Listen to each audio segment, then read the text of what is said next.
tips and triknya gimana sih gitu ya. Oke, baik. Oke. Tapi rasanya ini kurang afdol gitu ya kalau profil mereka saya bacakan semua gitu ya. Tapi lebih seru kalau kita dengar langsung nih cerita pengalaman dari perkenalan dari kakak-kakak yang keren banget ini. Oke, buat Kak Ina, Kak Nurdi, dan Kak Dinia boleh dong sapa teman-teman peserta dulu sekaligus kenalan singkat. Nah, kakak boleh perkenalan dari riwayat kampus S2, nanti S3-nya di mana, terus PK-nya berapa gitu ya. Ini pakai jalur jalur stem atau share gitu. Silakan. Mulai dari Kak Ina dulu nih. Boleh. Baik, terima kasih Kak Niko selaku moderator. Assalamualaikum warahmatullahi wabarakatuh. Selamat Waalaikumsalam warahmatullahi malam. wabarakatuh. Malam Kak Ya, Ina. Kak Nurdin, Kak Dinia sudah meluangkan waktunya juga untuk malam ini untuk kita sharing sama teman-teman pejuang LPDP di 2026. Dan untuk teman-teman semua, kenalin, aku Dwi Arisna Arofah, biasa dipanggil Ina. S2-nya aku PK 2 PK 195 kurang kayaknya itu ya 195 itu di tahun 2022. Kemudian kalau untuk di PKS 3-nya itu masih proses pengajuan jadi belum ada PK karena baru lulus di batch 1 2026 kemarin gitu. Nah, kalau untuk kampusnya aku di IPB University untuk S2 S3-nya. Oke, Sekian. baik. Oke, halo Kak Ina. Selanjutnya boleh Iya, nih Kak halo. Nurdin. Silahkan.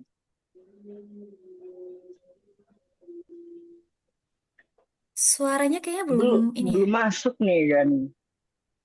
Tes. Oke, sudah Kak. Oke, baik. Terima kasih banyak Kak Niko atas kesempatannya, Kak Ina dan juga Kak Adenia dan semuanya. Selamat malam.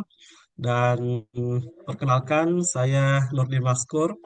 Saya saat ini domisili di Kota Bima, Nusa Tenggara Barat. Kemudian untuk riwayat pendidikan, saya kebetulan masternya di Universitas Gajah Mada. Waktu itu PK 153 tahun 2020. Jadi PK terakhir sebelum COVID saat itu ya. Jadi sebelum Oke, masuk baik. online itu kami PK terakhir yang offline di Ancol saat itu. Kemudian saya saat ini juga apa namanya akan melanjutkan PhD LPDP tahap 1 kemarin 2026 lewat jalur share. Kemudian untuk kampus itu saya ambil di Universitas Islam Internasional Indonesia atau UIII untuk PhD in Islamic Studies. Seperti itu. Terima kasih, Mas. Oke, baik. Selamat, salam kenal ya Kak Nurdin ya. Oke, selanjutnya senior kita nih ada Kak Dinia. Silakan Kak. Oke, terima kasih Kak Niko. Makasih juga Kak Ina dan Kak Nurdin. Salam kenal semuanya. Selamat malam teman-teman semuanya. Perkenalkan saya Dinia. Em, Saat ini saya sedang ongoing S3 di eh, Universitas Pendidikan Indonesia. S2-nya juga di Universitas Pendidikan Indonesia. Untuk PK-nya saya PK masih 2 digit nih. PK 56 tahun 2016 dan kemudian PK 211 di tahun 2023. Saat ini home base saya di Universitas Islam Negeri Sultan Syarif Kasim Riau sebagai dosen di program studi pendidikan IPA. Oke, baik. Ya, keren-keren banget gitu ya. Nah, tadi kan udah dengerin ya teman-teman ada gap juga gitu. Kalau Kak Nurdin itu share di tahun ini, kalau Kak Dinia itu share di tahun 2023 ya Kak ya? Waktu itu belum share namanya sih, masih Iya, betul, betul. Makanya di sini nanti kita akan kulik gitu ya. Kira-kira apa sih bedanya gitu. Kira-kira seberapa ketat dan gimana sih pandangan Kak Dinia terkait dengan hal ini gitu ya. Oke, tanpa perlu berlama-lama lagi, kita langsung masuk sesi obrolan kita yang santai gitu ya. Di sini saya sudah menyiapkan beberapa pertanyaan yang penting yang bakal kita bedah satu persatu dengan latar belakang dan jalur dari unik dari kakak-kakak sekalian ini. Oke, baik. Mungkin yang pertama tadi kalau Kak Dinia itu juga jadi dosen gitu ya di universitas, kira-kira untuk kesibukan Kak Ina dan Kak Nurdin ini ngapain aja ini saat ini? Siapa duluan, Mas? Dulu nih. Boleh Kak Nurdin dulu, silakan. Oke. Terima kasih banyak Kak Niko. Nah, untuk kesibukan saya sejak lulus sebenarnya saya belum masuk di dunia universitas, belum menjadi dosen, tetapi saya bekerja di NGO untuk pemberdayaan perempuan. Fokusnya di situ pada isu kekerasan terhadap perempuan dan anak. Jadi saya lebih banyak menangani isu-isu kesetaraan gender, kemudian memberikan pelatihan dan penyuluhan serta pendampingan ke masyarakat khususnya di desa-desa untuk meningkatkan kapasitas dan pengetahuan mereka tentang bagaimana kesetaraan gender di seharusnya ya masyarakat Indonesia antara laki-laki dan perempuan karena masih banyak terutama di Bima sendiri sebagai masyarakat yang mayoritas Islam. Kami itu banyak mendapati masyarakat yang masih sangat dari sejak dalam pikiran mereka itu sangat patriarki gitu ya. Jadi banyak sekali isu-isu eh, apa ya ketimpangan dalam pembagian peran laki-laki dan perempuan.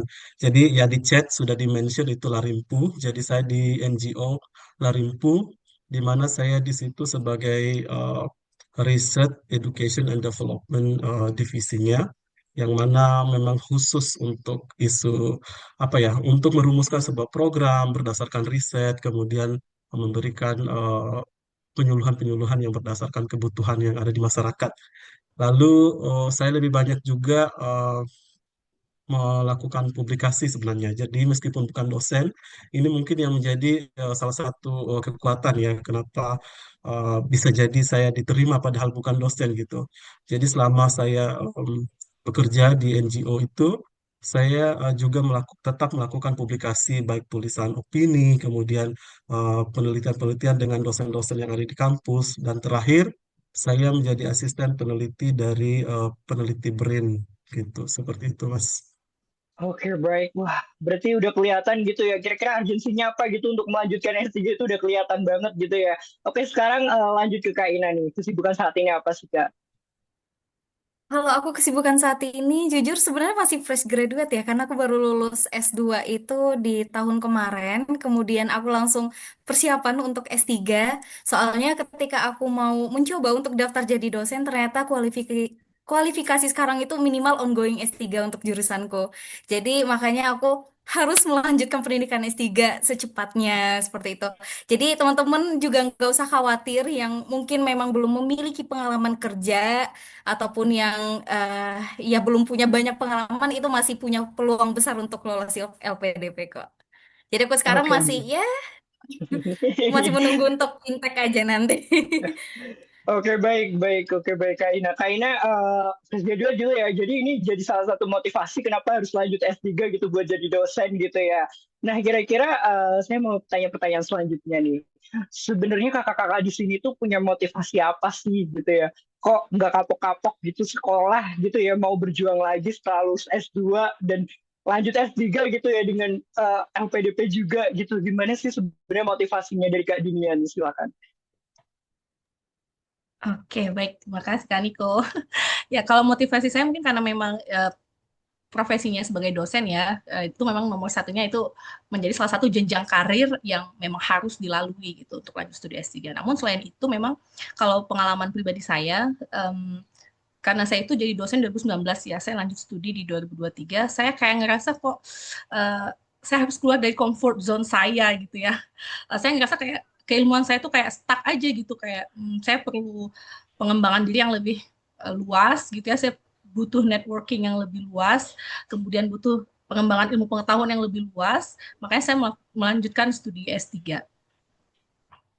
Oke, baik. Oh, jadi dari comfort zone itu gitu ya, kira-kira kayaknya nggak mungkin mau stuck di S2 aja gitu. Aku mau nih Ya, meningkat lebih tinggi lagi gitu ya. Karena memang kebutuhan jadi dosen juga gitu ya. Oke, selanjutnya dari Kak Nurdin nih, gimana motivasinya? Kenapa ingin Ya, melanjutkan S3 gitu?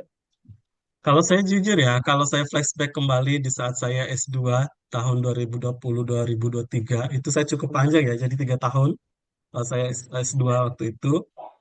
Saat itu rasanya kapok deh mau sekolah lagi gitu, kapok udah nyerah, udah nggak mau lanjut sekolah gitu kan. Karena saat nyusun tesis, kemudian melakukan penelitian, dan lain sebagainya, itu saya benar-benar merasa Saat itu banyak sekali tantangan dan kesulitannya, di mana saat itu memang masa-masa yang cukup berat karena COVID dan lain sebagainya.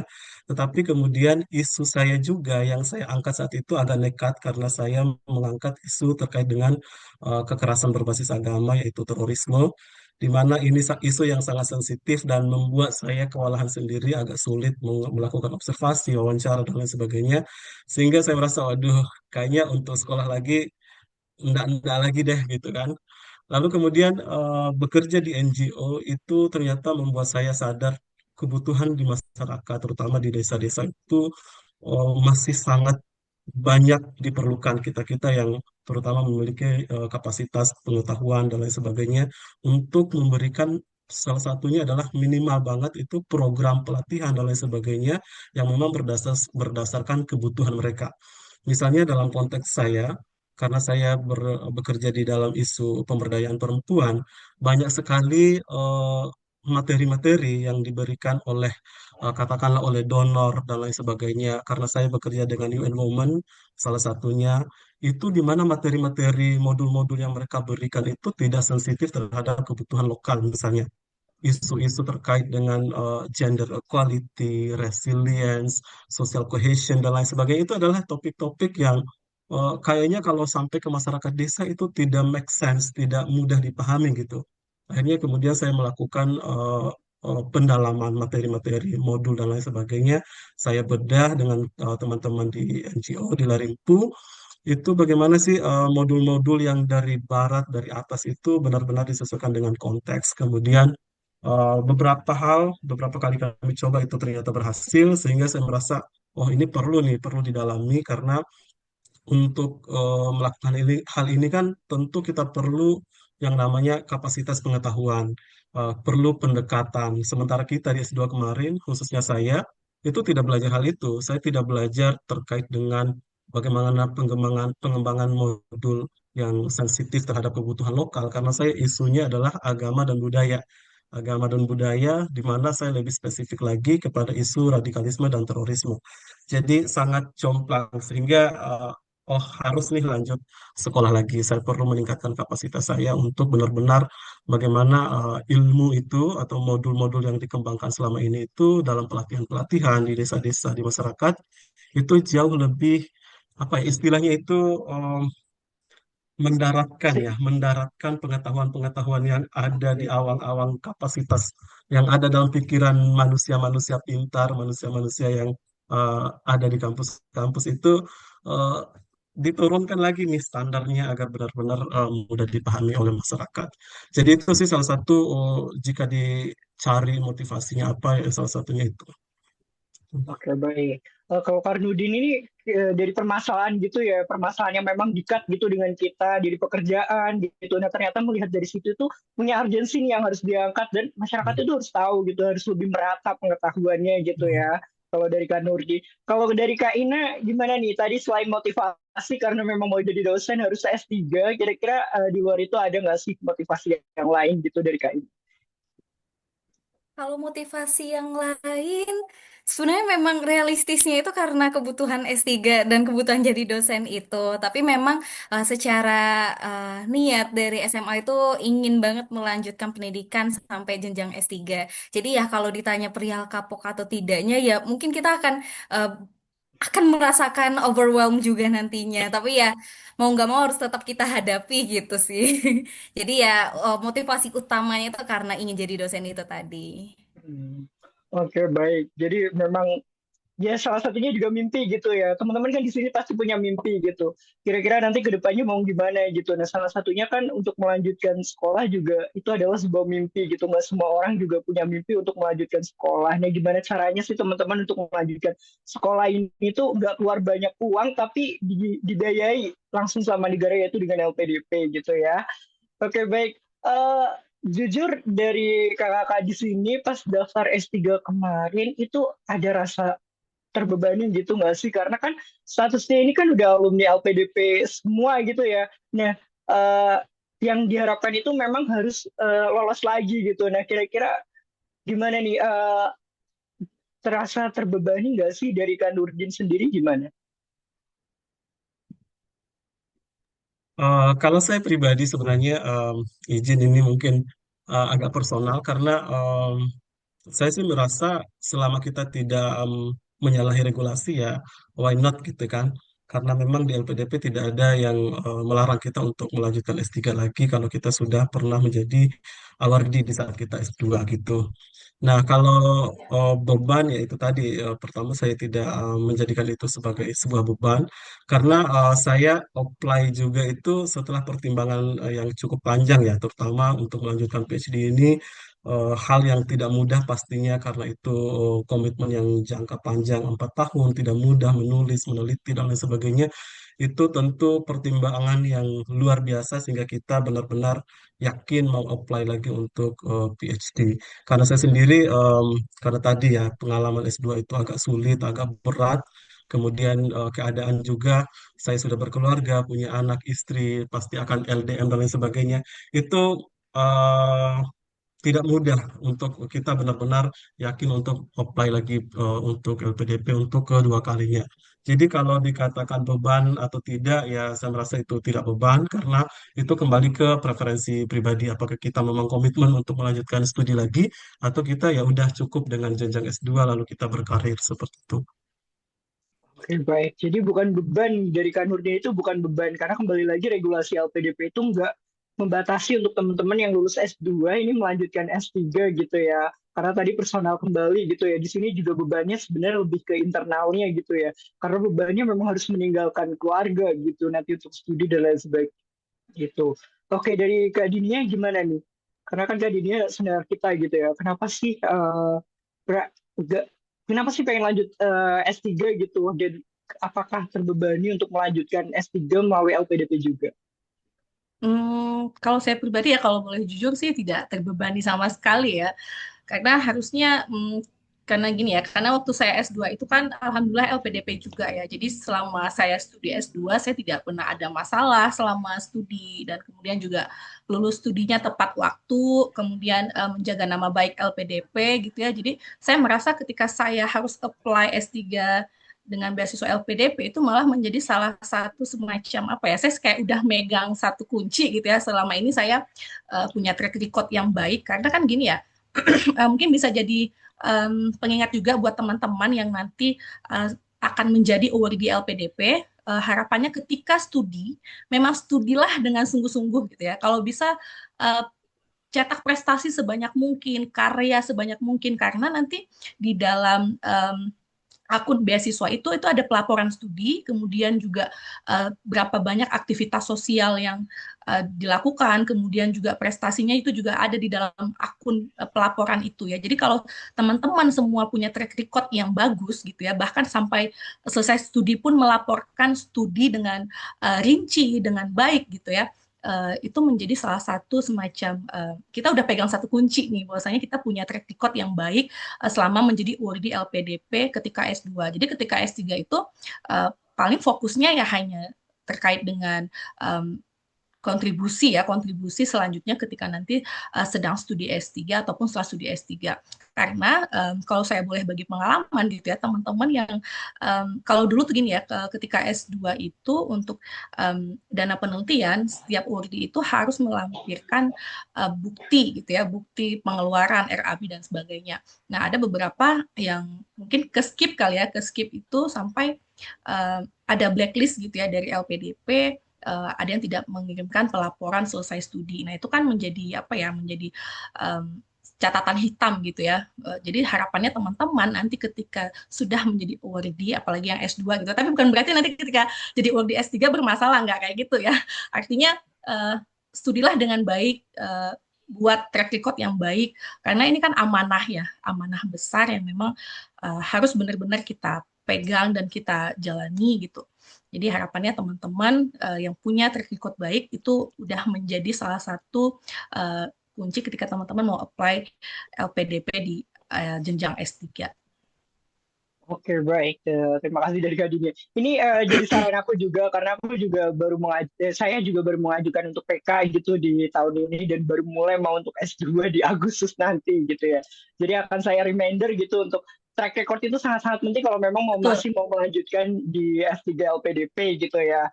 Nah, kalau dari Kak Ina gimana nih? Karena kan setelah lulus, gimana sih kayak setelah lulus kan Kak Ina masih apa ya? Kayak dibilang belum ada kegiatan dan lain sebagainya dan mau jadi dosen. Tapi kan kalau misalkan memang waktu itu gak gak apa ya gak diterima gak lolos di S3-nya kan pasti akan mencari beasiswa lain gitu ya. Itu menjadi beban gitu kalau misalkan Kak Ina itu daftar S3 LPDP nggak lolos. Gimana sih dari Kak Ina sendiri? Oke, kalau dari aku ketika seandainya tidak lolos S3-nya, itu memang tujuan utamanya memang tetap akan berusaha di LPDP sih. Karena sebelumnya di 2025 yang tahap 2 itu aku udah coba juga LPDP, tapi non LOA. Dan memang aku gagal di tahap tes bakat skolastik. Nilaiku nggak sampai passing grade. Akhirnya aku mencari strategi untuk biar bisa nge-skip skolastik itu kan menggunakan LOA tadi. Jadinya di batch 1 2026 aku daftar lagi agar nggak lewat, maksudnya tuh nggak mengikuti yang tes bakat skolastik. Jadinya ya jauh lebih memudahkan kita kalau kita udah punya LOA untuk di LPDP ini.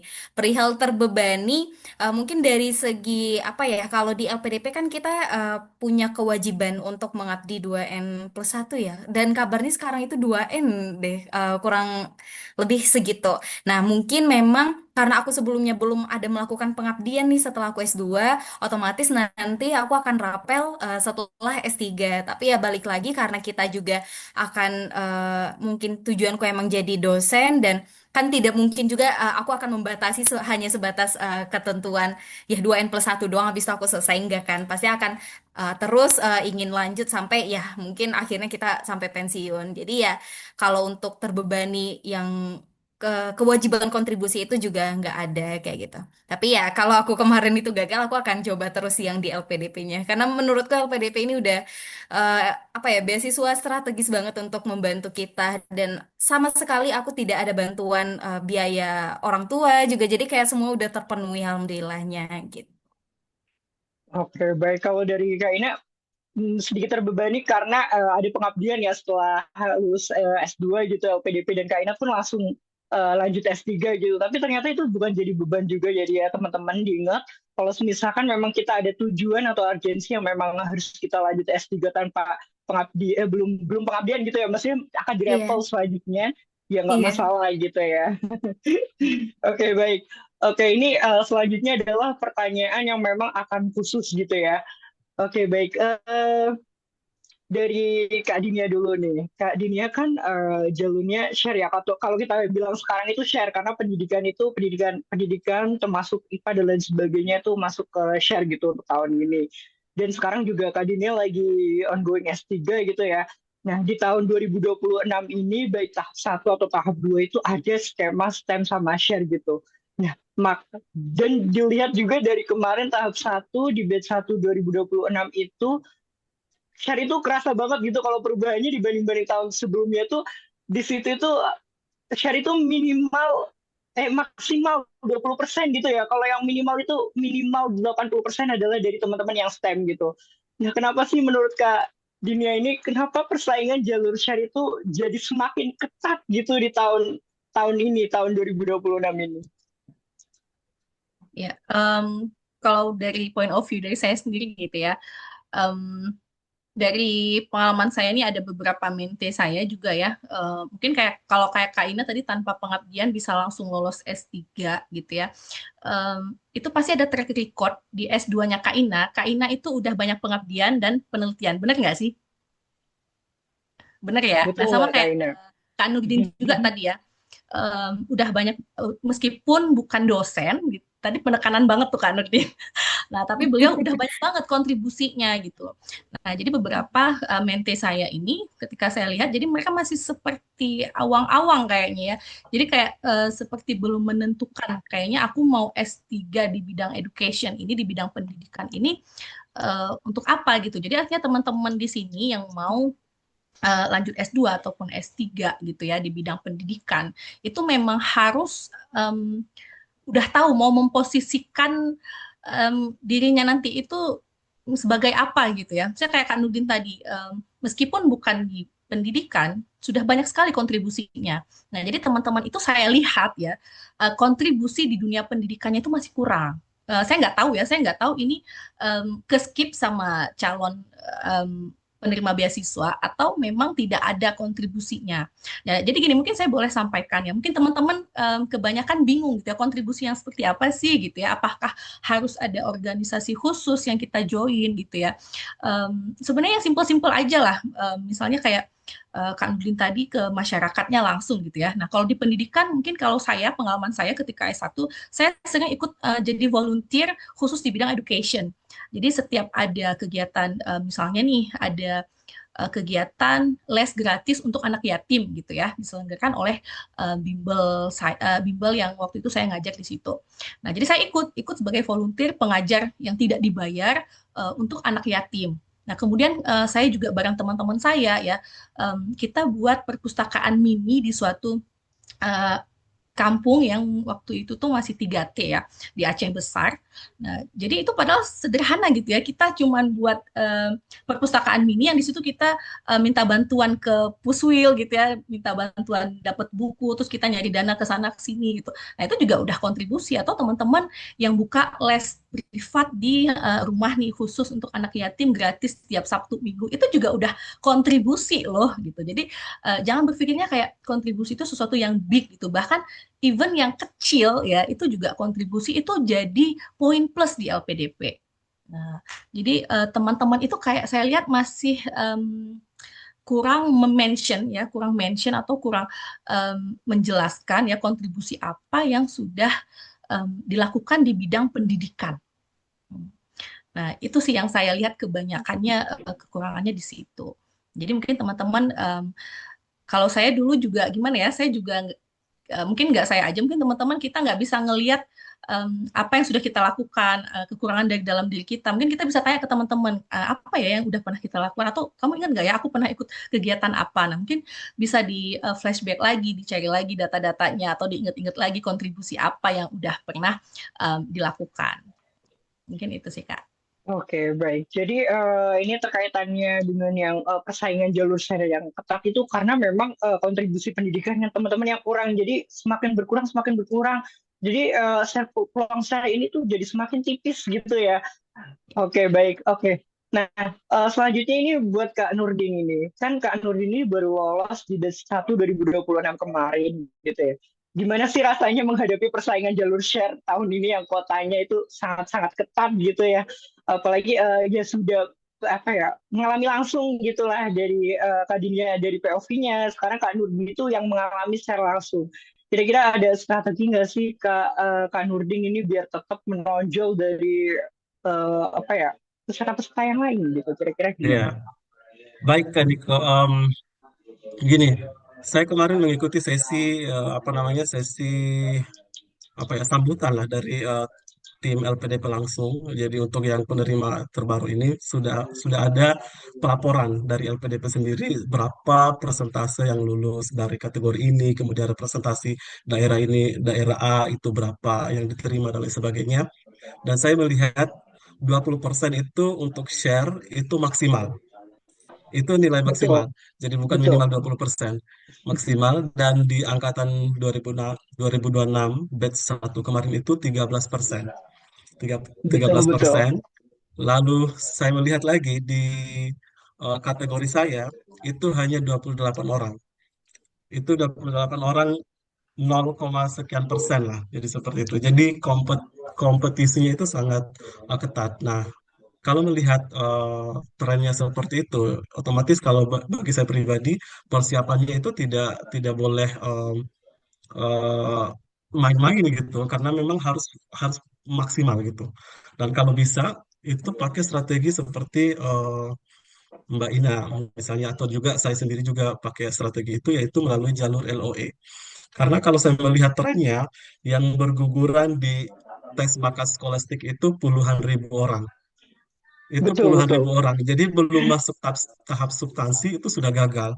Sementara kita Iya, masih ada satu tahap. Nah, kalau strategi saya itu persiapkan aplikasi sebaik mungkin dan usahakan lewat jalur LOE. Kalau sudah lewat jalur LOE, Tantangannya adalah kita bagaimana mempertahankan apa yang kita tulis dalam esai. Bagaimana performa kita saat kita tes substansi dan wawancara. Kalau kita sudah yakin dan apa namanya confident dengan apa yang kita punya, ya insya Allah kita akan lulus.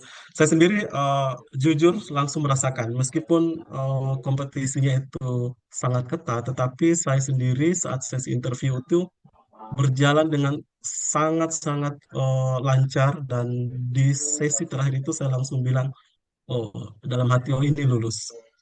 Jadi belum menunggu pengumuman, tapi saya sudah merasa, oh ini lulus. Karena kenapa? Saya merasa performa saya itu sangat baik saat sesi interview. Saya bisa mempertahankan apa yang saya tulis, dan interviewernya itu 3 orang benar-benar mengulik saya kurang lebih 1 jam, baik dari segi proposal, kemudian kontribusi dan rencana pasca rencana kontribusi dan lain sebagainya. Itu semuanya dikulik habis-habisan, tetapi saya menjawab dengan benar-benar yakin, percaya diri, dan juga ya apa adanya, apa yang saya tulis itulah yang saya jawab. Jadi strateginya untuk lolos jalur share yang sangat kompetitif ini, persiapkan aplikasi terbaik, lalu kalau bisa, if possible, itu pakai jalur LOE. Karena puluhan ribu orang gagal di tes bakat skolastik. Bisa jadi yang gagal di situ adalah orang-orang yang terbaik. Kalau orang-orang itu lolos masuk ke tahap substansi, mungkin kita yang gugur. Mungkin mereka adalah saingan berat kita, tetapi kan apa Iya betul. strategi kita? Kita berhasil melewati skip bakat skolastik, dan kita lalu lewat ke langsung ke wawancara. Nah, di situ saingannya itu sudah semakin sedikit gitu. Jadi kesempatannya, peluangnya itu jauh lebih besar. Seperti itu, Mas. Ya bener, ini ada yang komen nih. Share itu ibaratnya bertarung masuk ke dalam lubang jarum, betul ya. Lubang jarum yang sekecil itu kita harus masuk gitu. Nah tadi noted lagi untuk teman-teman, kalau misalkan strategi masuk jalur share itu dengan yang kuotanya sangat-sangat ketat gitu, nah itu salah satunya strategi dari Kak Nurdin adalah persiapkan juga jalur LOE, terus isai yang matang, dan juga performa saat substansi kita harus bisa mempertahankan apa yang kita tulis gitu ya. Oke, baik. Selanjutnya ini Kak Ina nih, salah satu-satunya STEM gitu ya di malam ini gitu ya, yang kita obrolin malam ini gitu ya. Sebagai satu-satunya pejuang jalur STEM di panggung kita malam ini, apa sih sebenarnya tantangan spesifik atau paling bikin pusing saat menyusun proposal riset S3 kemarin gitu? Karena kan pasti di sini STEM itu kan lebih ke teknis gitu ya, dan sudah ada apa ya, industri strategis gitu ya, udah dipilih nih industri strategisnya itu apa aja, hilirisasi, digitalisasi, dan lain sebagainya gitu ya. Nah, kira-kira dari Kak Ina seperti apa ini? Kalau tantangan untuk bikin proposal disertasinya ya atau gimana, Kaniko? Ya, betul, betul, betul, betul. Tantangannya gimana nih gitu Oke. sebagai yang STEM gitu. Walaupun memang peluangnya besar gitu ya, minimal 80%, tapi kan kalau kita nggak punya spesifik gitu ya, tantangan spesifik atau bikin pusing itu saat menyusun proposal riset, kita juga nggak tahu nanti kedepannya Iya, ini riset bakalan oke nggak sih diterima LPDP atau gimana gitu iya, dari iya. KIP. Ah, ah.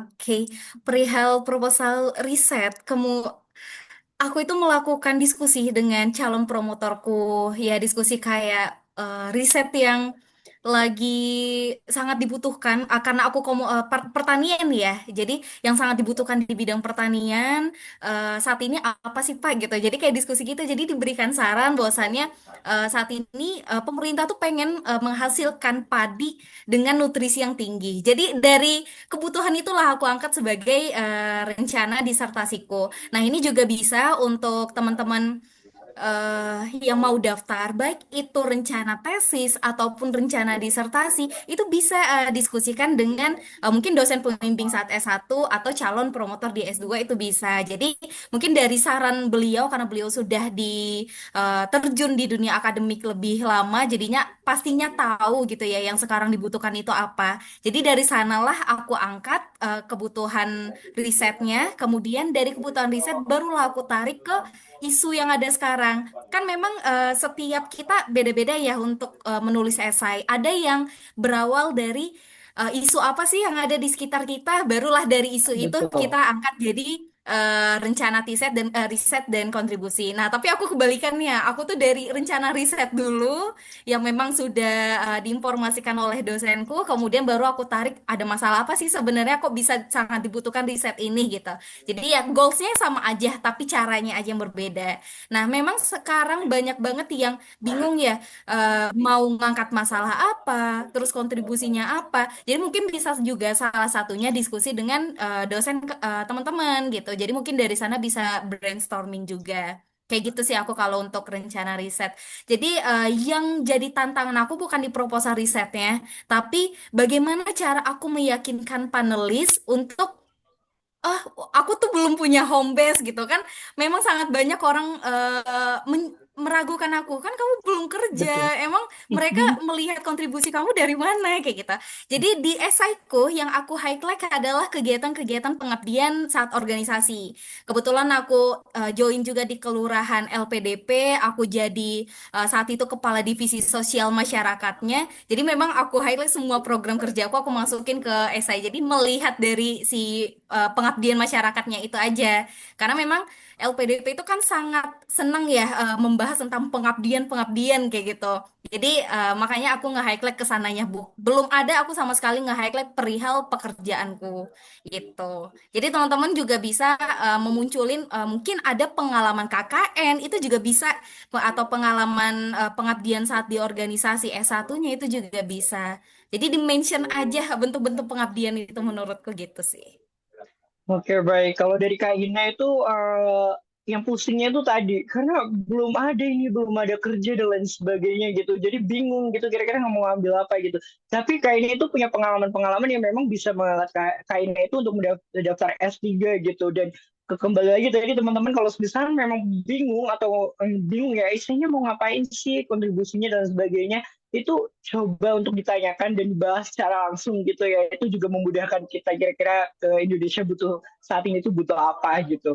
Tapi kalau dari Kadinya gimana sih gitu kan dengan jalur share yang semakin ketat gitu kan eh, itu formula isai kontribusi gitu seperti apa yang terbukti itu sukses bikin aplikasi Kak Dinia itu dulu lolos gitu kira-kira gimana gitu dari Kak Dini? Kalau saya itu ada semacam skema ya yang saya buat ya ketika menulis esainya itu. Jadi saya mulai dulu ya identitas saya gitu. Saya profesinya sekarang sebagai apa? Kalau misalnya tadi kalau Kak Ina ya belum ada home base itu nggak masalah, tapi di highlight di kontribusinya ya. Jadi tapi kalau saya bahas dulu identitas saya sekarang. Kesibukan saya apa gitu ya, nggak harus profesi sih. Kegiatannya sekarang apa, kemudian permasalahan yang ditemukan di bidang pendidikan itu apa ya, dan tuliskan kesenjangan kapasitas kita di bidang itu. Nah, misalnya kayak saya merasa kayak keilmuan saya kayak gitu-gitu aja gitu. Metode ngajar saya seperti itu saja dan saya pengen ilmu saya itu nggak cuman di kampus saja gitu ya, tapi mungkin 5 atau 10 tahun ke depan harus sudah di kancah internasional dan salah satu caranya itu ya pasti dengan melanjutkan studi gitu ya, karena ketika studi S3 itu networking juga bisa jadi semakin luas dan kemudian saya bahas juga di sini karena tadi ada kesenjangan kapasitas itu ya, sehingga saya mau lanjut studi nih, mau kemana, nah ke kampus mana. Nah jadi teman-teman di pendidikan pun juga harus melihat kesesuaian ya dengan visi misi dari kampus tujuan dan prodi tujuan dengan rencana disertasinya ya ataupun di S3-nya nanti penelitiannya mau tentang apa. Dan kemudian dari situ juga saya nanti melihat kontribusi dari bidang yang akan saya amini apa gitu ya dalam jangka pendek, menengah dan jangka panjangnya seperti apa. Jadi memang saya plotting gitu ya dari identitas, kemudian permasalahan yang ada itu apa saja ya, kemudian kesenjangan kapasitas saya itu apa gitu ya. Saya sebagai pendidik apa sih kesenjangan kapasitasnya? Oh misalnya seorang guru gitu ya, saya masih kurang nih dalam pengetahuannya pengembangan media digital ya, sehingga mungkin dengan studi S3 dengan ngambil spesifikasi ataupun concern atau risetnya nanti itu di media digital gitu ya, sehingga nanti saya bisa membuat media digital yang akan nanti saya terapkan gitu ya di peserta didik saya, dan tidak hanya di peserta didik, bahkan mungkin kalau di guru ya itu ada MGMP ya, perkumpulan guru, dan di situ bisa jadi guru itu menjadi expertise-nya seperti itu. Nah, kalau dosen ya mungkin nanti menjadi asesor ya dan sebagainya. Dan kemudian nanti di studi doktoralnya juga kontribusi di jangka tadi itu yang sangat penting juga, jangka pendeknya apa, menengah dan panjangnya seperti apa. Jadi memang harus harus linear yang dibahas itu. Bahkan sampai nanti kampus tujuannya, visi misi kampus tujuannya juga harus sesuai dengan riset ketika studi nanti. Oke, baik. Pertanyaan yang sudah dijawab ya untuk tips ISTE LPDP itu seperti apa gitu. Tapi saya mau denger ini dari Kak Nurdin sendiri, ada tips gak sih buat teman-teman jalur share itu biar riset sosial atau humaniora yang itu tidak dianggap biasa aja atau terlalu teoritis oleh reviewer. Kira-kira gimana nih? Ada tipsnya nggak dari Kak Nurdin? Ya, baik. Hampir sama sebenarnya dalam konteks saya pribadi, hampir sama dengan Kak Dinia, karena berangkat dari ilmu sosial itu rata-rata ya, kita yang dari background sosial humanities itu ya back kembali lagi kepada realitas sosial yang ada, masalah yang ada di masyarakat itu apa gitu. Dan sebenarnya untuk menyusun esai itu sudah banyak sekali orang berbagi tips dan lain sebagainya, metode dan lain sebagainya. Yang pada intinya adalah bagaimana menyusun esai itu secara efektif gitu ya. Sudah banyak metode, misalnya pakai STAR, misalnya berangkat dari situation, task, action, dan lain sebagainya. Itu adalah salah satu metode-metode yang sebenarnya kalau diikutin memang itu bagus, efektif untuk membuat kita menulis secara uh, uh, apa ya, terstruktur gitu ya. Karena kita memang berangkat dari misalnya dari masalah. Saya pribadi, saya teringat menulis esai itu saya melakukan refleksi yang cukup panjang gitu, karena jangan sampai eh, dengan batasan kata yang ada dalam kolom aplikasi LPDP kita menuliskan semua ide kita yang banyak itu. Jadi saya melakukan refleksi dan lain sebagainya sehingga saya perlu fokus. Jadi yang paling penting adalah fokus pada isu apa yang ingin kita dalami, masalah apa yang harus kita selesaikan. Dan biasanya untuk saya pribadi, saya berangkat dari sesuatu hal yang sangat personal. Personal dari pengalaman pribadi, kemudian sesuatu yang powerful dan juga mengangkat isu ini adalah isu yang sangat urgent gitu. Meskipun share, kita juga harus menunjukkan bahwa ini tuh isu yang sangat krusial, kalau tidak diselesaikan saat ini juga akan mengancam stabilitas negara misalnya. Dan kalau kita sudah membawa isu itu, kita sebenarnya sudah mencoba menggiring esai kita mendukung STEM. Jadi meskipun kita bukan STEM, sebenarnya kita mengangkat isu yang sebenarnya secara tidak langsung mendukung. Misalnya isu pertahanan. Saya di ilmu sosial itu banyak sekali mengkaji tentang pemberdayaan masyarakat, mengkaji tentang pencegahan kekerasan terhadap perempuan dan anak, mencegah kekerasan berbasis agama seperti radikalisme dan terorisme. Dan itu isu-isu itu adalah isu-isu yang sangat erat kaitannya dengan pertahanan. Dan isu itu adalah isu prioritas di LPDP. Jadi kita refleksi isu kita apa, kira-kira kalau isu ini dikaji penting nggak bagi LPDP. Jadi itu dulu ya, kita membawa kepentingan LPDP dulu. Meskipun kita juga punya kepentingan pribadi, tapi usahakan itu inline dengan kepentingan dan prioritas LPDP. Seperti itu. Nah, saya ingat betul di dalam esai pertama saya itu, di line pertamanya itu adalah salah satu tagline kampus yang ada di Australia, yang dimana 3 tahun yang lalu saya pernah ikut exchange, namanya Australia Indonesia Muslim Exchange Program, IMEP. Di dalam satu kampus yang saya kunjungi, itu tertulis tagline-nya, Bring Knowledge to Life. Itu ketika saya baca, kayak deg gitu ya, karena selama ini memang saya merasakan bagaimana masyarakat itu dikasih modul yang sangat tidak mudah, modul-modul yang sangat ilmiah, sangat-sangat bahasa-bahasa kampus, bahasa universitas, bahasa orang-orang profesor lah. Dan artinya knowledge itu tidak sampai pada practical actionnya gitu. Jadi hanya hanya dipahami oleh orang-orang tertentu. Sementara tujuannya adalah modul-modul ini itu dipakai untuk program-program pemberdayaan masyarakat, which is orang-orang yang ada di grassroots yang tidak paham terkait dengan apa itu konsep gender equality, bahkan definisi gender aja mereka tidak paham gitu ya. Sehingga konsep-konsep itu perlu didaratkan. Jadi ketika saya baca tagline kampus Bring Knowledge to Life, itu saya benar-benar langsung merasa, oh iya ini betul. Dan saya tulis betul di esai saya, Bring Knowledge to Life. Itu ada di kalimat pertama dalam esai saya. Kemudian saya elaborasikan berdasarkan realitas yang ada di masyarakat. Lalu saya mengangkat lagi kenapa isu ini sangat penting untuk diselesaikan dan kenapa saya harus lanjut sekolah untuk bisa menjawab persoalan ini. Jadi seperti itu, Mas.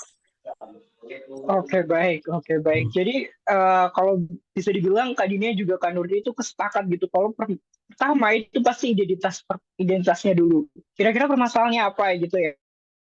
Nanti dari permasalahan tersebut kesenjangan kapasitas apa yang belum dimiliki oleh kita terlebih dahulu gitu ya. Nah, dari situ penyelesaian solusinya kita dapat apa ini, dan sampai akhirnya urgensi untuk tadi untuk mendukung STEM gitu ya. Walaupun kita share pasti ada dukungan yang berubah masuk ke STEM gitu.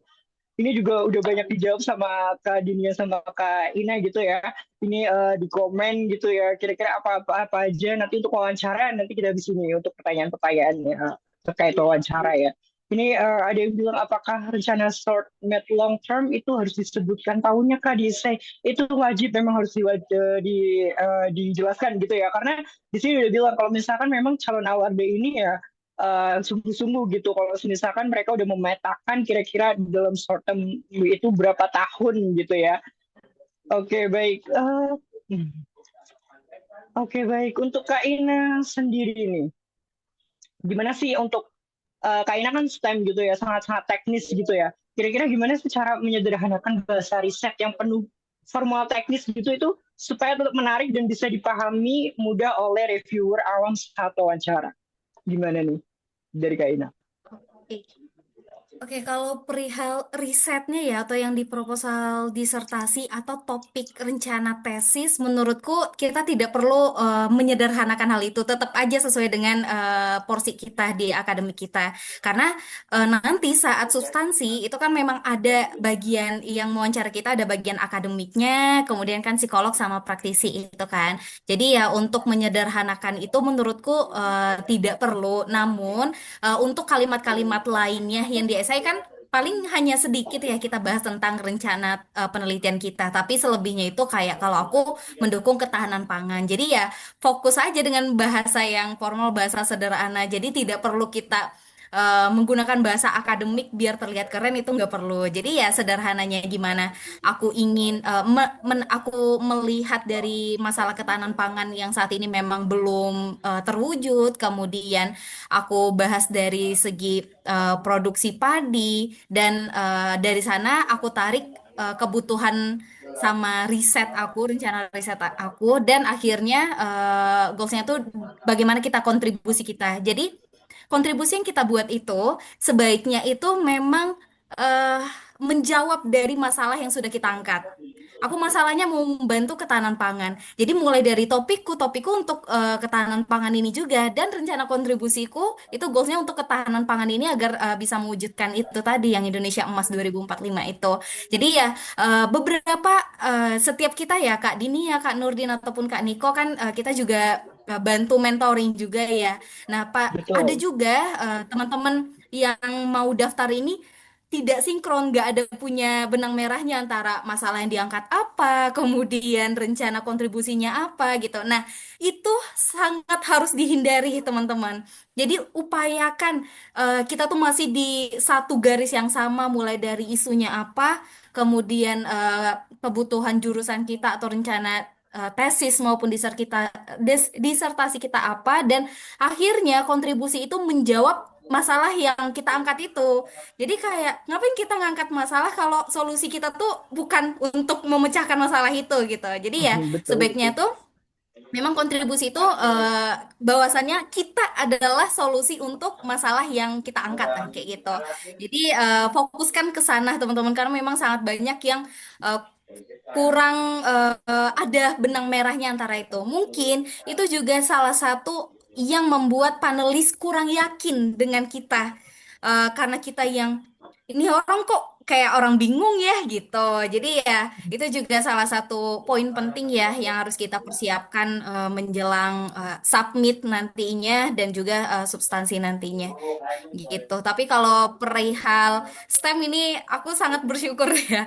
80% kelulusan untuk yang STEM di tahun kemarin kan dari 2.500 atau 2.700, 2.000-nya adalah STEM. Sedangkan sisanya yang share dan STEM related. Jadi memang inilah Kak Nurdin sama Kak Dinia bisa bantu nge-encourage teman-teman biar bisa lebih memang kalau secara effortnya akan lebih ini ya harus lebih effort daripada yang STEM ya. Betul, Tapi yang betul STEM ya, ini betul. memang eh, poinnya bagaimana cara kita meyakinkan panelis bahwasannya kita tuh sudah siap untuk studi dan kita siap untuk berkontribusi. Tapi perihal isu yang kita angkat selagi itu memang isunya nyata ya di negara kita di STEM ini menurutku oke-oke aja nggak ada yang buruk dan kurang menarik itu menurutku nggak ada. Jadi bagaimana cara kita menyampaikan itu aja. Nah kalau yang apa share mungkin itu juga tricky ya. Isu apa sih yang memang harus kita angkat yang bisa berkaitan sama sistem ini kayak gitu. Gitu Oke, sih Kak baik. Niko. Oke, baik. Terima kasih dari Kak Ina. Sekali lagi benang merah gitu ya. Kalau kita biasa bilang gitu, ini teman-teman LPDP itu sering dengar kayak benang merahnya apa dulu gitu dari hulu ke hilirnya gitu ya. Oke. Oke, baik. Tadi kan kalau Kak Ina udah bilang kalau Kak Ina mau lanjut S3 itu diskusi juga dengan dosen ya. Kira-kira isu sekarang, isu atau urgensi sekarang di pertanian gitu ya. Kira-kira akan seperti apa di Indonesia itu butuh apa gitu ya Kak ya. Nah, di sini juga Kak Dini juga udah jawab gitu ya. Semua kontribusi itu sangat-sangat penting untuk teman-teman menunjang gitu ya. Nah, tapi sangat nggak penting lagi, sangat-sangat penting lagi itu kalau teman-teman itu udah punya promotor gitu, apalagi untuk yang mau S3 gitu ya. Tadi kalau Kak Ina diskusi secara langsung, kira-kira dari Kak Nurdin, Kak Dinia itu gimana gitu? Ini cara untuk ngelobi calon promotor atau dosen pembimbing S3 yang sampai akhirnya dapat gimana nih? Dari Kak Dinia terlebih dahulu boleh silakan. Oke, dari saya dulu ya. Iya, boleh. Nyari promotor ini pusing-pusing enggak juga ya, gimana bilangnya ya. Mungkin Pusing gini ya, ya Kak ya. mungkin waktu tahun saya itu kebanyakan masih banyak ya yang untuk kampus pendidikan. Nah, ini baru dibuka setengah tahun aja udah banyak banget yang juga ngejapri gitu ya. Yang share ini tuh susah banget gitu. Untuk mencari promotornya karena kebanyakan awardee yang S2 itu kampusnya X ya. Ternyata ketika mau lanjut studi S3 tidak ada tuh kampus X itu. Kalau Kak Ina tadi alhamdulillahnya masih relate ya, masih relevan sama-sama IPB ya Kak ya. Nah, jadi kebanyakan nih yang sekarang ini permasalahannya itu beda kampus ya untuk nyari promotor. Itu memang agak harus effortnya lebih lagi sih memang. Dan persiapannya itu juga harus jauh hari untuk menghubungi si promotor ini. Nah, mungkin ini yang menjadi tantangan adalah mungkin si promotor ini kayak ini siapa gitu ya tiba-tiba menghubungi gitu kan, tiba-tiba Betul, betul, ya betul. minta kesediaan jadi promotor gitu ya. Mungkin salah satu tips dari Kak Ina tadi bisa dipakai. Kalau Kak Ina tadi diskusi dengan pembimbing tesisnya dulu gitu ya terkait dengan konten ataupun isu apa yang sedang hype sekarang gitu ya di Indonesia terkait dengan ketahanan pangan. Nah, mungkin kalau yang teman-teman yang mau mencari promotor itu juga bisa komunikasi ya dengan pembimbing tesisnya itu ada nggak kira-kira kenalan beliau gitu ya di kampus yang Y itu tadi gitu sehingga nanti bisa menjadi bridging antara kita dan promotor itu karena itu bakal sulit sekali ya. Ini mungkin atmosfer akademik di DN dan di LN mungkin agak beda juga mungkin Kak Nurdin tahu gitu ya. Nah, jadi harapannya teman-teman yang mau nyari promotor ini memang sudah menghubungi dari jauh hari gitu ya atau tips berikutnya adalah ya meminta bantuan gitu ya dengan pembimbing tesisnya untuk membridging ataupun memperkenalkan ya bahwasanya ini memang mahasiswanya beliau gitu ya yang mau melanjutkan studi S3 karena itu yang saya gunakan ketika saya mau lanjut studi S3 juga. Jadi saya untuk promotor itu memang kemarin itu saya menghubungi dosen pembimbing satu tesis saya dan beliau bersedia jadi promotor dan kemudian untuk co-promotornya itu nah saya minta bantuan beliau gitu ya. Jadi kira-kira untuk co-promotor saya bagusnya siapa gitu dengan rencana riset saya yang seperti ini. Nah, jadi beliau memberikan saran, masukan dan kemudian juga membimbing saya tadi ya memberikan kontak dan saya menghubungi beliau karena gini ini tuh sangat penting ketika saya tes substansi di wawancara si interviewer itu nanya apakah benar saya menghubungi promotor. Benar, coba ditunjukkan via apa, via email, via WA. Sampai waktu itu saya memang memperlihatkan gitu loh, ini bukti email saya melalui handphone saya ke interviewer. Dan ternyata itu benar ada dihubungi gitu ya dan mengirimkan proposal rencana disertasi saya ke promotor dan co-promotor itu tadi. Oke, Jadi baik. Oke, baik, Kak Dinia. Sangat penting gitu ya. Jadi nggak cuman kayak ada omongan gitu, tapi ada buktinya juga gitu. Kalau misalnya secara langsung kan memang kurang gitu ya. Tapi kalau misalnya udah ada buktinya kan teman-teman bisa menunjukkan gitu ya. Ini untuk teman-teman yang mau S3 gitu ya. Kalau mau S2, saya rasa nggak terlalu gitu ya. Kalau memang menghubungi jadi balas itu lebih bagus gitu. Tapi kalau misalnya nggak ada nggak masalah gitu. Cantumkan namanya saja. Tapi kalau dari Kak Nurdin gimana nih cara mendapatkan promotor untuk ke S3? Baik, Kak Niko. Sebelumnya saya mau bilang, eh, un- mau memvalidasi terkait dengan pengalaman Kak Dinia ya. Tadi kan saya bilang bahwa untuk lolos jalur share itu tidak boleh persiapan yang biasa-biasa aja. Dan kalau kita dengar tadi pengalaman Kak Dinia itu luar biasa. Karena kenapa? Untuk eh, jalur S3, untuk PhD sebenarnya promotor itu adalah opsional. Tetapi Kak Dinia effortnya sudah luar biasa, seluar biasa itu, maksudnya semaksimal itu. Jadi sebenarnya tidak harus ada promotor karena itu adalah pilihan atau opsional. Tetapi dengan persiapan yang seperti itu otomatis kan membuat kita berbeda di atas standar rata-rata daripada aplikan yang lain yang tidak melampirkan itu. Kalau saya pribadi jujur saya sama dengan Kak Ina tadi sebenarnya saya juga daftar di LPDP 2025 jalur tahap 2 di mana saya di situ belum punya LOE, tapi saya sudah punya calon promotor. Jadi saat itu saya punya calon promotor dari UGM. Kebetulan beliau adalah penguji tesis saya saat S2. Kemudian saya berencana lanjut S3. Saya menghubungi beliau dan beliau setuju karena memang ada kemiripan topik antara saya dengan beliau untuk meneliti isu kekerasan berbasis agama saat itu. Lalu kemudian tahap 1 2026 itu saya tidak mau mendaftar ke UGM lagi karena saya tidak punya LOE-nya. Lalu saya banting setir ke Universitas Islam Indonesia karena memang saya di situ sudah punya LOE. Jadi tidak apa-apa, saya di situ tidak punya. Jadi saya belum riset siapa promotornya, siapa kira-kira yang inline dengan topik saya ketika saya masuk di kampus itu. Tapi yang ada di pikiran saya saat itu adalah saya secure LOE sehingga saya bisa skip bakat skolastik. Jadi kalau promotor sebenarnya saya adanya di UGM. Jadi kembali ke pilihan strategis dan itu di langsung ditanyakan oleh panelis saat interview. Jadi beliau bertanya, ini sebelumnya Nurdin pilih UGM, tapi kenapa sekarang beralih ke UII gitu kan? Nah, saya jawab itu sebenarnya pilihan strategis saja klasik, Bu, karena saya sudah punya LOE dan lain sebagainya. Pun saya sudah mempersiapkan ketika ditanya apakah sudah menghubungi calon supervisor dan lain sebagainya, saya sudah mempersiapkan jawaban, ternyata alhamdulillah saya tidak ditanya soal itu. Jadi Iya. kembali ke rezeki masing-masing juga ya, dapat panelis yang seperti apakah dia akan mengulik juga soal promotor karena itu sebenarnya pilihan apakah kita lampirkan promotor atau tidak. Seperti itu, Mas. Oke, baik.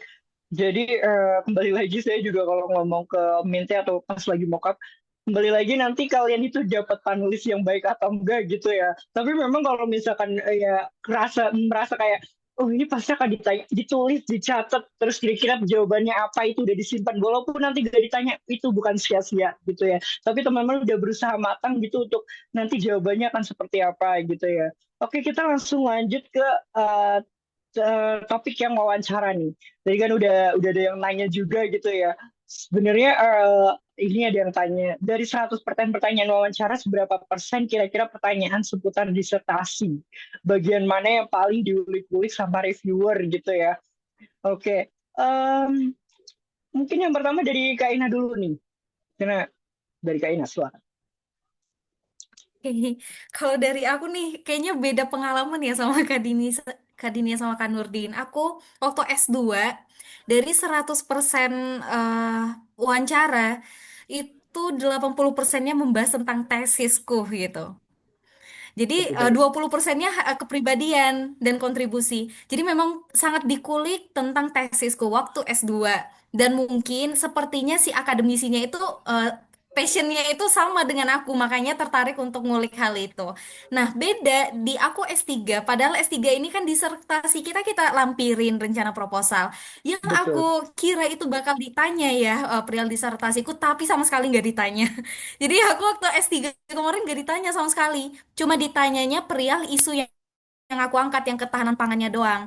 Nah, menurut aku saat itu panelis yang aku dapat adalah yang memang di bidang pertanian, tapi bukan yang spesifik bidangnya dengan jurusanku. Jadi makanya mungkin mereka tidak berani untuk menanyakan lebih dalam lagi perihal proposal disertasiku. Jadi aku sama sekali nggak ditanya yang disertasi. Malah lebih banyaknya tentang kepribadian, kayak aku juga ditanya kenapa kemarin bisa gagal LPDP-nya gitu. Terus kalau nanti gagal lagi gimana gitu. Jadi kayak ya kurang lebih banyak banget perihal kepribadian aku yang kemarin ini. Jadi memang balik lagi teman-teman, kita tidak bisa memastikan seberapa persen perihal akademik, seberapa persen untuk ininya apa psikolognya. Karena memang balik lagi, karena wawancara ini ilmu manusia, jadi ya balik lagi gimana pewawancaranya, pengen penasaran tentang kitanya gitu. Itu sih dari pengalamanku, Niko. Oke, baik. Tapi ternyata pengalamannya beda-beda ya. Tapi kalau dari Kak Dinia gimana nih, Kak? Kemarin gimana sih untuk ditanya wawancaranya seperti apa? Oke, kalau Kak Ina tadi S2-nya lebih ke tesisnya ya. Waktu saya tes LPDP S2 itu saya banyak ditanya kontribusi saya apa. Jadi Oke, kontribusinya baik. apa, relevansinya dengan melanjutkan studi itu apa gitu ya. Dan saya setuju sih dengan kata Kak Ina ya. Jadi kalau wawancara ini sih kita nggak bisa memastikan gitu ya. Kalau Kak Ina kata ilmu manusia, kalau saya bilangnya rahasia Tuhan ini mah. Rahasia Oke, Tuhan baik. dapat interviewernya seperti apa. Nah, tapi kita udah mencoba prediksi gitu ya. Kalau S3 dan pengalaman teman-teman, mungkin karena melihat background saya udah dosen juga kali ya, jadi kayak memang Oke, mau baik. ditanya nih expertise ataupun apa pengetahuannya memang tentang apa yang sudah ditulis gitu ya. Kalau saya sih pribadi kalau di S3 itu memang 80% itu tentang disertasi saya. Jadi semacam urgensi meneliti ini apa ya, meneliti tentang ini itu apa.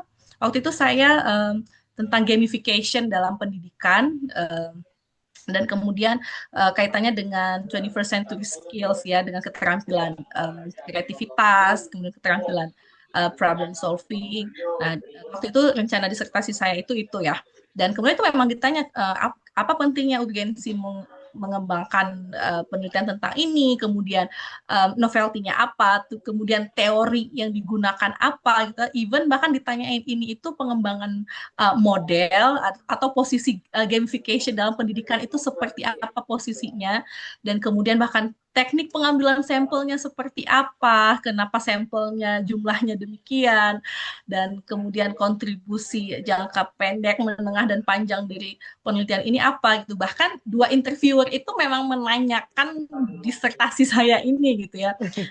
Jadi memang sampai ditanya sejarah pengembangan model pembelajaran itu seperti apa, bagaimana, siapa yang mengembangkan model itu, memang sangat-sangat detail sekali waktu itu terkait dengan disertasi saya ya. Kemudian 20%-nya lebih ke ya seperti apa seperti apa nanti kalau seandainya ada permasalahan ketika sedang studi S3 ya, semacam itulah seperti pertanyaan dari psikologi. Karena kan yang seperti kita tahu ya, resiliensi itu sangat penting untuk mahasiswa yang akan melanjutkan S3. Betul. Betul, betul, betul. Oke, mungkin itu dari saya. Oke, kalau dari Kak Nurdin gimana nih untuk wawancara S2 Kalau S3-nya? Ya, kalau saya kurang lebih hampir mirip dengan Kak Dinia sih. Jadi untuk S2, saya lebih banyak ditanya soal kontribusi dan lain sebagainya. Kemudian untuk S3 ini saya, karena ini yang terbaru ya, saya masih ingat betul. Jadi kurang lebih 80% itu ditanyakan soal riset proposal kita. Karena saya sendiri mengangkat isu terkait dengan negosiasi kesetaraan gender dalam keluarga masyarakat Islam di Indonesia Timur. Jadi para panelis itu mempertanyakan lebih jauh kenapa isu ini diangkat terus gitu. Karena sebenarnya sudah banyak tulisan saya. Jadi list kita, apa yang kita isi dalam aplikasi LPDP itu kan juga dibaca oleh interviewer ya, oleh panelis gitu. Ini saya disampaikan ini kamu sudah melakukan publikasi di jurnal ini terkait dengan topik yang sama, A, B, C juga sudah kamu publikasi, kemudian saat S2 juga banyak mendalami isu itu. Kenapa sekarang masih melanjutkan isu itu? Apa tidak bosan? Apa apa tidak ini gitu ya?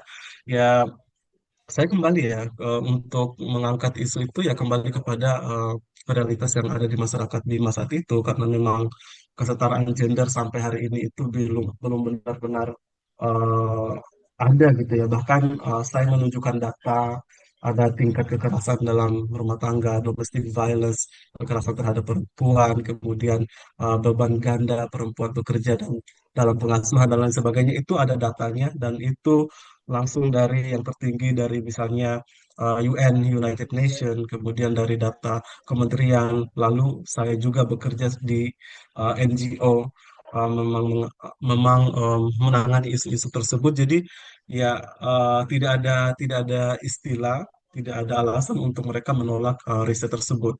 Terutama hal yang beda juga yang saya angkat di situ daripada riset-riset sebelumnya adalah bagaimana nilai lokal. Jadi saya baru menyadari kurang lebih 2 tahun terakhir ternyata masyarakat lokal di Bima itu punya filosofi-filosofi hidup yang selama ini memang sudah tertanam dalam masyarakatnya. Cara pandangnya memang sama, sama seperti kebanyakan yang diharapkan oleh masyarakat Islam pada umumnya, misalnya kesetaraan laki-laki dan perempuan dan lain sebagainya.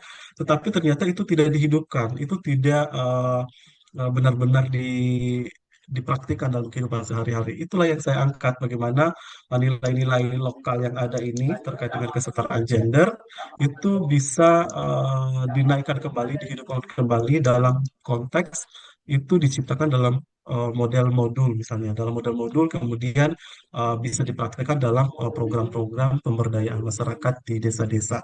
Jadi sama dengan Kak Dinia tadi, harus satu garis apa yang masalah yang kita angkat itu itu juga yang kita mau selesaikan.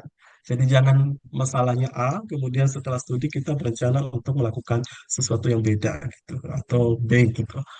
Jadi seperti itu, Mas. Oke, baik. Kalau misalnya kita saat wawancara memang ya tadi beda-beda semua gitu ya dari tiga narasumber kita ini gitu. Dan aku kalau dan saya kalau bisa bilang itu saya bilang kalau misalnya udah substansi udah serahkan semuanya ke panelis gitu. Jadi nggak bisa diprediksi gitu kira-kira untuk pertanyaannya muncul apa gitu ya peluangnya berapa itu kita nggak tahu gitu. Kita cuma bisa mengandalkan feeling gitu ya. Oke, pertanyaan terakhir sebelum kita masuk ke Q&A. Singkat aja ya, apa satu modal mental paling utama yang wajib dipegang sama teman-teman di Zoom malam ini nih kalau mau menyusul kesuksesan double kill kakak-kakak. Oke, dari Kak Dinia dulu nih. Masya Allah ya. Kalau aku sih apa ya, gagal coba lagi. Oke, Karena baik. pengalaman aku pribadi gitu ya. Sebelum waktu S2 ya, waktu S2 sebelum saya dapat LPDP ya, ada 6 beasiswa yang saya udah gagal. Em, mulai dari sebenarnya gagalnya beda-beda ya. Ada yang memang waktu itu beasiswanya itu tidak membutuhkan topik ataupun bidang riset tentang itu. Makanya kalau kata Kak Ine tadi sih, LPDP ini udah sangat strategis ya, banyak sekali bidang yang dibuka ya lewat jalur LPDP ini, bidang-bidang risetnya juga banyak gitu ya. Jadi sebelum waktu S2 itu saya juga pernah apply LPDP. Waktu itu 2015 itu 1 tahun 4 kali, ada 4 batch untuk pendaftarannya. Jadi waktu itu saya ikut yang di batch 2, saya gagal. Tapi nggak kapok ya. Jadi saya waktu itu istirahat dulu di batch 3. Jadi saya cari tahu nih apa ya kekurangan saya gitu ya. Apa kekurangan saya ketika apply beasiswa LPDP itu sehingga saya gagal di wawancara. Jadi saya belajar dulu nih dari pengalaman saya apa kekurangannya. Kemudian saya ikut lagi di batch 4-nya dan alhamdulillah berhasil gitu ya. Jadi menurut saya kalau gagal coba lagi, gagal coba lagi. Tapi bukan berarti coba laginya itu langsung apa ya langsung tanpa introspeksi diri dulu. Nah, jadi saran saya walaupun nanti teman-teman gagal gitu ya, walaupun di sini kami sebenarnya mengharapkan tidak ada yang gagal sih ya, tapi karena Betul, kuota betul, betul, kan. harus ada yang belum berkesempatan mungkin tidak tahun ini tapi bisa di tahun depan di batch 1 atau batch 2. Jadi artinya kalau udah gagal introspeksi diri gitu. Apa sih kekurangan dari saya gitu sehingga saya bisa gagal ya di tahap ini. Jangan malu untuk tanya ke awardee yang baik itu alumni ataupun yang ongoing gitu ya. Kalau aku waktu itu gimana caranya dapat kontak awardee yang udah lulus gitu ya. Aku tanyain, ini loh berkas yang aku masukin, apa kekurangannya, tolong dibaca esai aku, kasih masukan sepedes apapun kayak gitu ya. Karena kita nggak bisa ngelihat kekurangan diri kita mungkin ya, tapi orang lain bisa melihat kekurangan diri kita. Jadi jangan malu juga untuk bertanya dengan kakak-kakak awardee ataupun alumni. Apalagi sekarang ini Kak Ina dan Kak Niko sudah sangat memfasilitasi teman-teman semua. Ini udah sangat bersyukur banget ya. Waktu saya zaman S2 itu susah banget loh untuk mencari komunitas ataupun grup-grup yang kayak gini gitu ya. Mungkin karena belum familiar banget waktu itu LPDP ya. Jadi saya memang harus cari sendiri kontak, nanya ke awardee satu ke yang lain gitu. Bahkan ada yang mau 2 hari kemudian mau berangkat ke luar negeri gitu kan, aku samperin buat bimbing aku gitu. Untuk baca lagi esai aku, melihat lagi semua data-data yang aku masukin di LPDP gitu. Jadi memang jangan menyerah. Baik, jadi kalau dari Kak Dinia itu coba gagal coba lagi gitu ya, gagal coba lagi, kira-kira evaluasi apa yang kurang gitu. Tapi kalau dari Kak Nurdin gimana nih? Karena kan Kak Nurdin juga kemarin di S3 batch 2 2025 juga gagal gitu ya. Gimana? Oke, terima kasih Kak Niko. Kalau saya berbicara soal gagal, sebenarnya sudah banyak ya. Sebenarnya saya itu setting standarnya itu cukup tinggi. Salah satunya LN gitu ya. Karena saya Oke, baik. sudah apply beberapa kampus dan sudah mendapatkan calon supervisor juga di kampus-kampus LN. Sudah tes IELTS, kemudian dapat standarnya, tetapi kemudian ada yang gagal di tahap ABC, kemudian ada juga yang dapatnya diterima tetapi tidak beasiswanya dan lain sebagainya. Akhirnya eh, dalam negeri itu adalah standar kedua gitu ya, standar kedua. Karena sudah apa ya, sudah mulai ya udahlah apa yang terbuka, pintu apa yang terbuka yang bisa kita dapatkan itu yang kita ambil gitu ya. Nah, kalau strateginya atau apa yang buat saya bertahan adalah rasa resiliensi dan daya lenting. Dan itu saya betul-betul tuliskan dalam esai saya, tuliskan dalam apa asesmen pribadi saya ketika apply LPDP. Itu saya menyebutkan bahwa saya punya tingkat resiliensi yang tinggi, daya lenting yang tinggi, karena banyak orang yang sebenarnya eh, bisa sebenarnya punya kemampuan yang bagus, tetapi baru gagal 1 2 kali mereka sudah menyerah. Artinya kita yang biasa-biasa aja ini, tetapi ketika gagal kita bangun lagi, bangkit lagi, gagal bangun lagi, dan kita tetap memperbaiki diri, cari solusi, kemudian upgrade skill. Misalnya saya sendiri itu berkali-kali karena saya tahu saya bukan dosen, saya perlu perbanyak apa kira-kira yang plus dari saya, yaitu publikasi. Saya publis semuanya. Kegiatan-kegiatan saya, laporan-laporan kegiatan yang sebenarnya itu adalah laporan fasilitator, itu saya buat menjadi sesuatu laporan yang ilmiah, kemudian publikasi di dalam jurnal. Itu kan sesuatu hal yang apa ya, strategi yang membuat kita eh, bisa bersaing juga dengan orang-orang yang punya eh, home base misalnya sebagai dosen gitu. Dan saya ingat sebuah cerita ini mungkin biar teman-teman semangat gitu. Saya ingat sebuah cerita ketika ini dari salah satu profesor yang saya kagumi di NTB di Mataram. Beliau bercerita seperti ini. Ketika kita bayangkan kita sedang naik gunung gitu. Kalau kita sudah merasa sangat capek sekali, itu artinya kita sudah hampir mencapai puncak. Kalau kita sudah capek sekali ketika naik gunung, itu kita bukan baru start. Itu artinya kita sudah hampir mencapai puncak dari gunung tersebut. Jangan berhenti di situ, tetaplah berjalan sampai kita benar-benar berada di atas puncak itu. Itu sih. Oke, baik. Baik, Kak Nurdin tadi kalimat motivasinya keren banget itu ya. Buat kita kalau misalnya udah capek, itu bukan berarti kita udah selesai gitu, tapi itu belum nyampe puncak gitu ya. Nah, kalau dari Kak ini gimana nih model paling utama yang wajib dipegang sama teman-teman di Zoom malam ini kalau misalkan mau menyusul kesuksesan kakak-kakak Double Kill LPDP? Gimana Kak? Oke, kalau dari aku model aku tuh keyakinan aku sih. Jadi waktu aku S2 itu aku alhamdulillahnya one shot gitu ya. Tapi memang saat itu aku prepare well, aku memang les kan pakai sertifikat bahasa ya, aku les setelah aku pulang kerja. Jadi kayak dari pagi ke malam tuh beraktivitas untuk persiapan LPDP ini gitu. Akhirnya alhamdulillahnya lolos. Nah, giliran pas aku ke S3-nya sempat gagal sekali karena aku non LOA.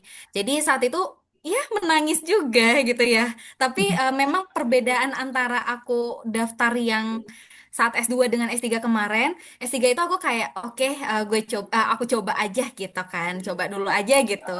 Nah, tapi memang ada sedikit rasa lolos nggak ya? Jadi kayak ada keraguan sedikit gitu. Nah, mungkin itu juga salah satu hal yang membuat akhirnya diri aku terbawa ke keraguan itu gitu. Nah, beda lagi saat aku melangkah ke batch 1 2026. Itu tuh aku bener-bener kayak oke, yakin gue bakal lulus nih gitu kan. Jadi aku tuh bener-bener harus meyakinkan diriku ketika kita manifestasi itu ke diri kita, kita pasti kayak cari jalan yang terbaik untuk biar bisa lolos gitu. Nah, satu lagi kalau strategi dari aku, sebenarnya sebaik apapun, ini udah sering aku sampaikan sebenarnya, sebaik apapun esai yang teman-teman bikin, kalau teman-teman tidak bisa mendeliver itu dengan baik saat substansi, itu juga akan eh, ada porsi kegagalannya gitu. Nah, kita itu harus balance keduanya, esai bagus dan waktu substansi kita harus pintar untuk nyampeinnya. Kita harus bisa untuk meyakinkan si panelis itu. Makanya dengan keraguan orang lain terhadap aku yang belum punya pengalaman kerja, tapi ketika aku udah yakin, oke, aku akan jual dari pengabdian aku atau dari pengalaman-pengalaman sebelumnya, alhamdulillahnya panelis yakin nih dengan aku untuk bisa memang mengharuskan S3 kemudian akan mengabdi kayak gitu.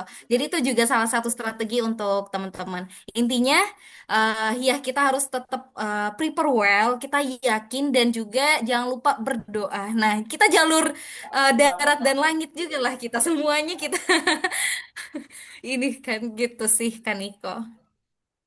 Oke, baik. Jadi kalau dari Kak Dinia pantang menyerah gitu ya, gagal coba lagi. Kalau dari Kak Nurdin relisiensi dan dari Kak Ina ini keyakinan. Tapi semua itu ya dibarengi dengan evaluasi dan strategi. Kira-kira nanti ke depannya mau ngambil strategi apa dengan evaluasi apa gitu ya.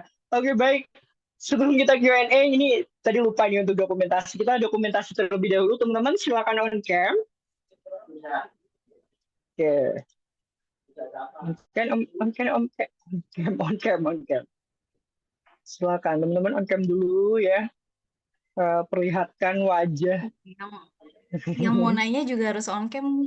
Iya, nanti Oke, yang Bos. lain juga harus on cam. Wajah teman-teman yang udah semangat banget ngikutin double kill LPDP ini. Oke, Yang berani on cam aja udah terlihat kesiapan dia untuk daftar S2 LPDP, benar. oke, Kak Ina bisa aja. Oke, Kak Ina, silakan boleh di capture dulu nih. 1, 2, 3. Untuk slide pertama, slide kedua, 1, 2, 3. Ya, slide ketiga, 1, 2, 3. Oke, slide keempat, terakhir ini Kak Ina. Kayaknya cuma 3 deh. Oke, udah berarti terakhir. Oke, baik. Oke, teman-teman. Oke, kita lanjut ke Q&A gitu ya. Kayaknya kalau nggak ada pertanyaan-pertanyaan dari teman-teman, kayaknya kurang afdol gitu kalau misalkan dalam sebuah forum gitu ya. Oke, ini udah teman-teman yang mau on cam, yang mau untuk langsung secara langsung silakan bisa raise hand gitu. Nanti kalau misalnya teman-teman masih malu-malu gitu ya boleh di room chat. Oke, ini udah ada Kak Vidi duluan ini yang